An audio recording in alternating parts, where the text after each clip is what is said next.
right, welcome back here to the Hill on NewsNation. The full panel here. Mick Mulvaney, Ashley Davis, Joel Rubin, joining us as well. Lori Watkins, Democratic strategist. Hello to you all. Nice to talk to you all in full. Where are you? No, just look at me. All right. Me too. That's all right. All right, let's start here. Kamala Harris dropped, I guess you could say, a political bombshell today, saying she would get rid of the filibuster in the United States Senate to ensure federal protection of abortion rights.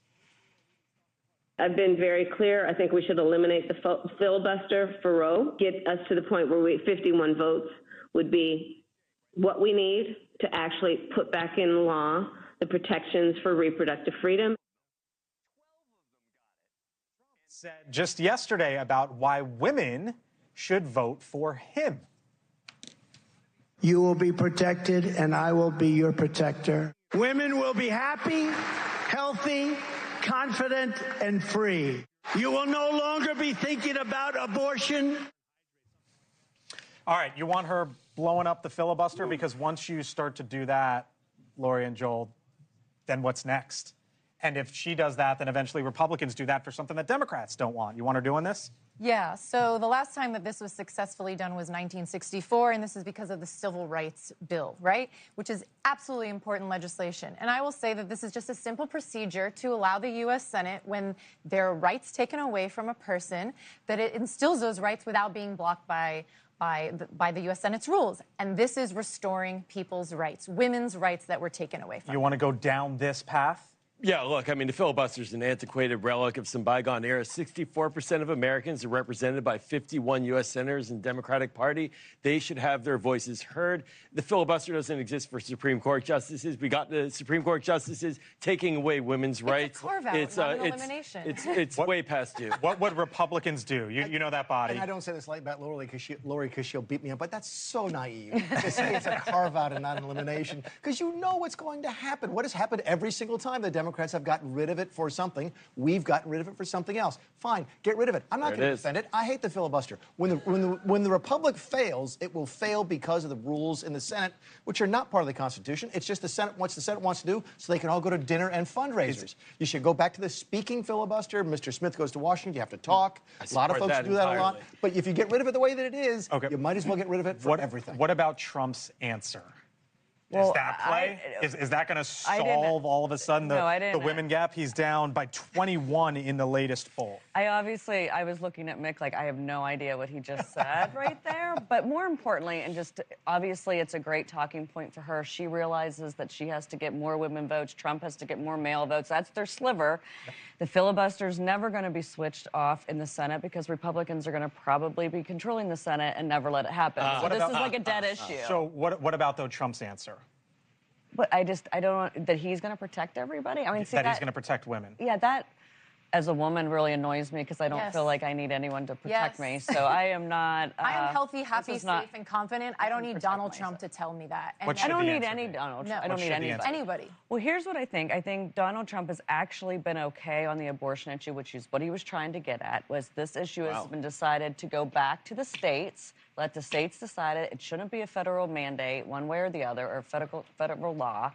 And he shouldn't have tried to. I actually think he made it worse with women because he made... Handmaid's Tale. Yeah. Okay. All right. Meantime, is the rewriting of history, you could say, in full effect when it comes to President Biden dropping out of the presidential race? Now, that was just a little over 2 months ago. My gosh. But just last week, Nancy Pelosi said there was an open primary. And first, here's what the president said today, reflecting on dropping out of the race. Let us never forget, some things are more important than staying in power. It's your people. You had reportedly said you wanted a sort of an open primary if Joe Biden stepped down. Did you change your mind because you saw all the excitement around Kamala Harris? No, I didn't change my mind. We had an open primary, and she won it. Nobody else got in the race. You can't defend this. I will do my best. So here's the thing. The way that this is being described now, some things are more important than staying in power. That's not how this went down. This went down with Nancy Pelosi and Democratic leadership going to the president saying, you can't win. He made the ultimate decision, and he chose his country over politics. He chose the people over politics. Yeah, give it. Give, Oh, give, you said No, you give never you believe give that it credit. happened, but it happened. Give Joe Biden credit. Defend the Pelosi line, please. Well, I want to tell you, on the Biden line, it was a very powerful moment at the UN, and a lot of applause came out from that. But going on to the Pelosi line, look, Kamala Harris cleared the field on her own. It was not an open primary. It could have been an open primary, but she cleared the field because she made the case. She did win the primary alongside Joe Biden. He ducked out. She had the apparatus. She had the support, and she got it done. And that's how it works. In primary? Berman, how old are you? Can we go back to the UNGA? My kids? How old are your kids? They're elementary school. Have they watched the original Star Wars yet? No. Do you remember the Jedi I mind haven't, trick? but These that's are a not different the droids conversation you're looking for another day. That's what this is. This is a Jedi mind trick. I cleared the field. I do think Joe Biden did a great job for democracy, though. Yes, he and did. he made the arguments that need to be made Please, at the please UN. look me in the eye and tell me it was an open primary. And I think his themes today were really important. You saw he's no longer running for re-election, right? So this gives him some wiggle room, some play, if you want, to be more political and astute. And he was talking about two authoritarian leaders that were in the audience, Russia, Iran, talking about Ukraine. You know, these are central themes to his message, and I thought it was on point. What should be the answer here for Democrats? I just asked you the same with Donald Trump.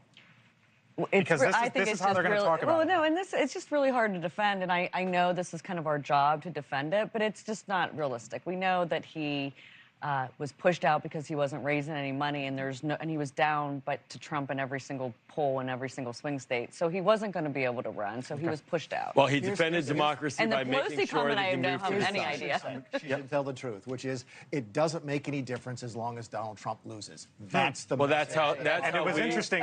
That's what Nancy Pelosi cares. It was interesting, by the way, because what she said her New Year's resolution was just win, baby, right? And so if she says that, she And just that's how wants we to win. defend